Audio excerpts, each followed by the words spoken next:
നല്ലതൊരു 100 കാര്യങ്ങൾ സംഭവിച്ചാലും മനസ്സോർക്കുന്നത് ഒരു മോശം കാര്യം മാത്രമായിരിക്കും. നമസ്കാരം. ഇന്നത്തെ അറിവിലേക്ക് എല്ലാവർക്കും ഹൃദയം നിറഞ്ഞ സ്വാഗതം. ഇന്ന് നമ്മൾ പഠിക്കാൻ പോകുന്നത് നമ്മുടെ മനസ്സിൻ്റെ വളരെ രസകരവും അതേസമയം പല പ്രശ്നങ്ങൾക്കും കാരണമാകുന്ന ഒരു സ്വഭാവത്തെക്കുറിച്ചാണ്. അതിൻ്റെ പേരാണ് നെഗറ്റിവിറ്റി ബയസ്. ഓക്കെ, പേര് കേൾക്കുമ്പോൾ തന്നെ മനസ്സിലാകുന്നുണ്ടല്ലോ, നെഗറ്റീവ് കാര്യങ്ങൾക്ക് നമ്മുടെ മനസ്സ് കൂടുതൽ പ്രാധാന്യം കൊടുക്കുന്ന ഒരു സ്വഭാവം. ഇത് നമുക്ക് നമ്മുടെ ഡെയിലി അനുഭവങ്ങളുടെ അടിസ്ഥാനത്തിൽ നമുക്കൊന്ന് മനസ്സിലാക്കാം. ഒരു ദിവസം അനു എന്ന പെൺകുട്ടി ഓഫീസിലൊരു പ്രസൻറ്റേഷൻ നടത്തി. പ്രസൻറ്റേഷൻ കഴിഞ്ഞപ്പോൾ 10 പേര് അവളെ അഭിനന്ദിച്ചു. വളരെ നന്നായിരുന്നു, നന്നായി അവതരിപ്പിച്ചു, സൂപ്പർ എന്നൊക്കെ പറഞ്ഞു. പക്ഷേ ഒരാൾ മാത്രം പറഞ്ഞു, പ്രസൻറ്റേഷൻ അവതരിപ്പിച്ചപ്പോൾ കുറച്ച് വേഗം കൂടിപ്പോയി.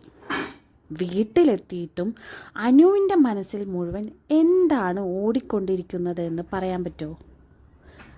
ആ ഒരാളുടെ വിമർശനം മാത്രം. ബാക്കി 10 പേരുടെ പ്രശംസ മനസ്സങ്ങ് മറന്നുപോയി. ഇതാണ് നെഗറ്റിവിറ്റി ബയസ്. എന്തുകൊണ്ടാണ് ഇങ്ങനെ സംഭവിക്കുന്നതെന്ന് നിങ്ങൾ എപ്പോഴെങ്കിലും ആലോചിച്ചിട്ടുണ്ടോ? ഇതൊക്കെ എനിക്കും അനുഭവമുള്ള കാര്യങ്ങളാണ്. എത്ര പോസിറ്റീവായിട്ടുള്ള കാര്യങ്ങൾ ഡെയിലി ലൈഫിൽ നടന്നാലും ഒരാളുടെ മുഖം കറുത്തുള്ള ഒരു വർത്തമാനമോ അവരുടെ ഒരു മോശം കമൻറ്റോ എന്നിട്ട് നമ്മുടെ മനസ്സത് പെട്ടെന്ന് പിടിച്ചെടുക്കും. എന്നിട്ട് അന്നത്തെ ചിന്ത മുഴുവനും ഇതായിരിക്കും. അപ്പോൾ ഇതെന്തുകൊണ്ടാണ് സംഭവിക്കുന്നത്? ഇതറിഞ്ഞു കഴിഞ്ഞിട്ടുണ്ടെങ്കിൽ നമുക്ക് നമ്മളുടെ ചിന്തയിൽ, നമ്മളുടെ തലച്ചോറിൻ്റെ ആ മൈൻഡിൻ്റെ കാര്യത്തിൽ നമുക്ക് എന്തൊക്കെ തിരുത്തൽ വരുത്താൻ പറ്റും. ഇത് നമുക്ക് മനസ്സിലാക്കിയാൽ തന്നെ ഇങ്ങനെയാണ് എൻ്റെ മനസ്സ് പ്രവർത്തിക്കുന്നതെന്ന് മനസ്സിലായാൽ പല സമയത്തും നമുക്ക് അവിടെ നിന്ന് രക്ഷപ്പെടാൻ പറ്റും. അപ്പോൾ നമുക്ക് എന്തുകൊണ്ടാണ് ഇങ്ങനെ സംഭവിക്കുന്നത്? നമ്മുടെ പൂർവികരുടെ കാലത്ത് കാട്ടിൽ ജീവിക്കുമ്പോൾ അപകടങ്ങളൊക്കെ ശ്രദ്ധിക്കാത്തവർക്ക് ജീവൻ തന്നെ നഷ്ടമാകുമായിരുന്നു. അതിനാൽ മനുഷ്യ മസ്തിഷ്കം അപകടം, വിമർശനം, മോശം അനുഭവങ്ങൾ എന്നിവ വേഗത്തിൽ ശ്രദ്ധിക്കുന്ന രീതിയിലേക്ക് പരിണമിച്ചു. ഇന്ന് കടുവയെ പേടിക്കേണ്ട സാഹചര്യം കുറവാണെങ്കിലും അതേ സംവിധാനം ഇന്നും പ്രവർത്തിക്കുന്നു. അതുകൊണ്ടാണ് ചെറിയ വിമർശനം പോലും വലുതായി തോന്നുന്നത്. അടുത്തൊരു എക്സാമ്പിൾ പറയാം. എല്ലാവർക്കും ചിലപ്പോൾ ആർക്കെങ്കിലുമൊക്കെ അനുഭവമുള്ള കാര്യങ്ങളായിരിക്കും. ഒരു ഫ്രണ്ടിൻ്റെയോ അല്ലെങ്കിൽ അറിയുന്ന ആളുടെയോ കുടുംബക്കാരെയോ ഒരു ചടങ്ങിൽ നിങ്ങൾ ക്ഷണിച്ചില്ല. പക്ഷേ അതേ ദിവസം 3 പേര് നിങ്ങളെ വിളിച്ച് നല്ല സ്നേഹത്തോടെ സംസാരിച്ചിട്ടുണ്ടാവും, നല്ല കാര്യവിശേഷങ്ങളൊക്കെ അന്വേഷിച്ചിട്ടുണ്ടാവും. പക്ഷെ അന്ന് രാത്രി ആയാലും നമ്മളുടെ മനസ്സിൽ എന്തായിരിക്കും ചിന്തിക്കുന്നത്? എന്നെ എന്താണ് വിളിക്കാതിരുന്നത് എന്തൊക്കെയല്ലേ നമ്മൾ ചിന്തിക്കുക. അപ്പോൾ എത്ര നല്ല അനുഭവങ്ങൾ ഉണ്ടായാലും ഒരു മോശം അനുഭവം ഉണ്ടായാൽ മനസ്സത് പിടിച്ചു വയ്ക്കുന്നു. അടുത്തൊരു എക്സാമ്പിൾ നോക്കായേ. ഒരു ബോസ് ഒരു മാസം മുഴുവൻ നിങ്ങളുടെ ജോലിയെ പ്രശംസിച്ചു. ഒരു ദിവസം മാത്രം ഒരു തെറ്റ് ചൂണ്ടിക്കാട്ടി. അപ്പം നിങ്ങൾക്ക് എന്താ തോന്നുക? സാധാരണ ആളുകൾക്കൊക്കെ എന്താ തോന്നുക?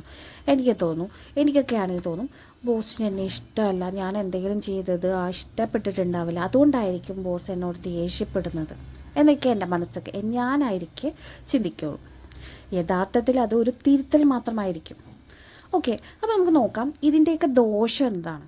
ഇങ്ങനെ സംഭവിക്കുന്നതുകൊണ്ട്, ഇങ്ങനെ നമ്മൾ ചിന്തിക്കുന്നതുകൊണ്ടുള്ള ദോഷങ്ങൾ എന്തൊക്കെയാണെന്ന് നമുക്കൊന്ന് നോക്കാം. സന്തോഷം കുറയുന്നു, ആത്മവിശ്വാസം കുറയുന്നു. നല്ല നല്ല അറിവുകളാണല്ലേ. ഓക്കെ, ചെറിയ പ്രശ്നങ്ങൾ പോലും വലുതായി തോന്നുന്നു. ശരിക്കും നല്ല കറക്റ്റായിട്ടുള്ള കാര്യം പറയുന്നത്. ഓക്കെ, നല്ല അനുഭവങ്ങൾ ആസ്വദിക്കാൻ കഴിയാതെ പോകുന്നു. കറക്റ്റ്. ഈ നെഗറ്റീവായിട്ടുള്ള ഒരു കാര്യത്തെ പിടിച്ച് നിൽക്കുമ്പോൾ നല്ല സന്തോഷമായിട്ടുള്ള എത്ര അനുഭവങ്ങളാണല്ലേ നമ്മളൊക്കെ മിസ് ചെയ്തിട്ടുള്ളത്. ഓക്കെ, ഇതിൽ നിന്ന് എങ്ങനെയാണ് നമുക്ക് പുറത്ത് വരാൻ പറ്റുക? ഓരോ ദിവസവും രാത്രി ഉറങ്ങുന്നതിന് മുമ്പ് സ്വയം ചോദിക്കുക, ഇന്ന് നടന്ന 3 നല്ല കാര്യങ്ങൾ എന്തൊക്കെയായിരുന്നു? ആദ്യമൊക്കെ കണ്ടെത്താൻ ബുദ്ധിമുട്ടാകും, പക്ഷേ കുറച്ച് ദിവസങ്ങൾക്ക് ശേഷം മനസ്സ് നല്ല കാര്യങ്ങളും ശ്രദ്ധിക്കാൻ തുടങ്ങും. അപ്പോൾ ഇന്ന് നമ്മൾ നല്ല അനുഭവങ്ങളേക്കാൾ മോശം അനുഭവങ്ങൾക്ക് നമ്മുടെ മനസ്സ് കൂടുതൽ പ്രാധാന്യം നൽകുന്നുണ്ടെന്ന് മനസ്സിലാക്കി. അതെങ്ങനെ മാറ്റിയെടുക്കാമെന്നും മനസ്സിലാക്കി. അപ്പോൾ ഇന്നത്തെ ചിന്ത ഇതാണ്: നമ്മുടെ മനസ്സ് സ്വാഭാവികമായി മോശം കാര്യങ്ങൾ കൂടുതൽ ശ്രദ്ധിക്കുന്നതിനാൽ നല്ലത് ശ്രദ്ധിക്കാൻ നാം മനഃപൂർവ്വം പരിശീലിക്കണം. അപ്പോൾ അടുത്ത എപ്പിസോഡിൽ മറ്റൊരു കൗതുകകരമായ മനഃശാസ്ത്ര ആശയവുമായി വീണ്ടും കാണാം. Thank you.